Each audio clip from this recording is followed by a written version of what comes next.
Good evening, everyone, and thank you for joining us tonight here for KION News at 5:30. I'm Veronica Macias. Tonight, we begin in Pajaro, where agencies are repairing the levee breaches that caused the town to flood back in March.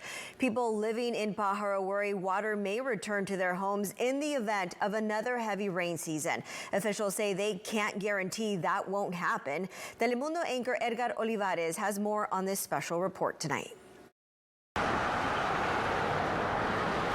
It looks like a normal day in Pajaro.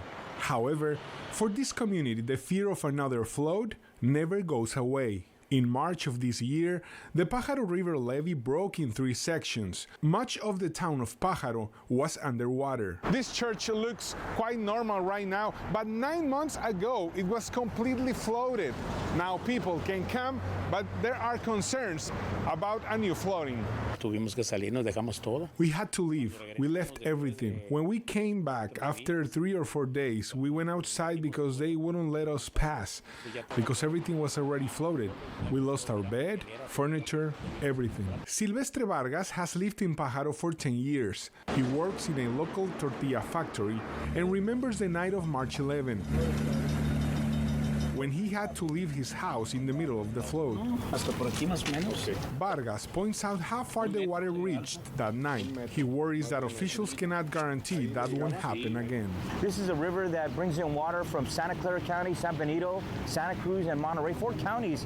We have water coming from different fields, so many different properties into a river, into a levee system that was built for the storms of decades ago. I'm standing at the Pajaro levee. Officials tell me Side 1 is already repaired.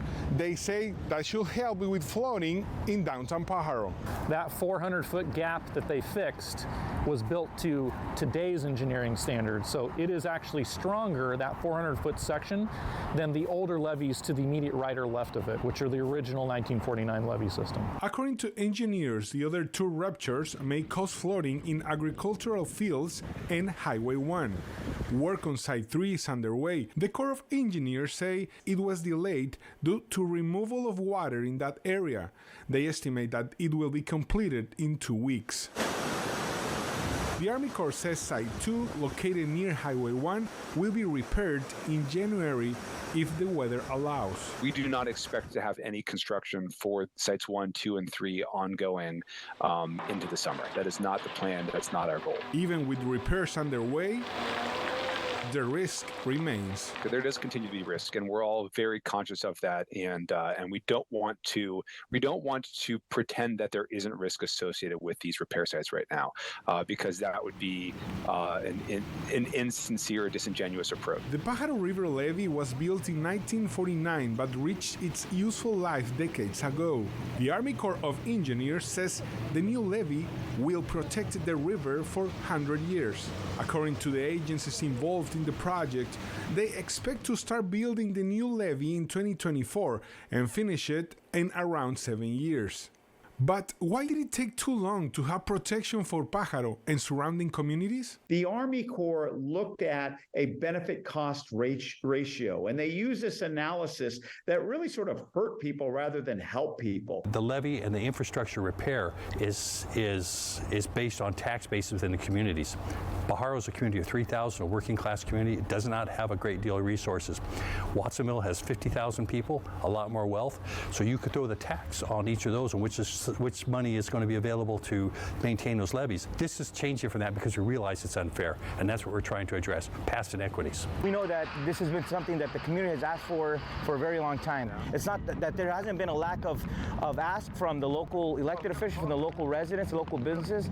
It just finally, our state agencies are recognizing that the risk is so great against the poorest residents of our communities. Families in Pajaro are still waiting for help. They said we will get help, but they lied.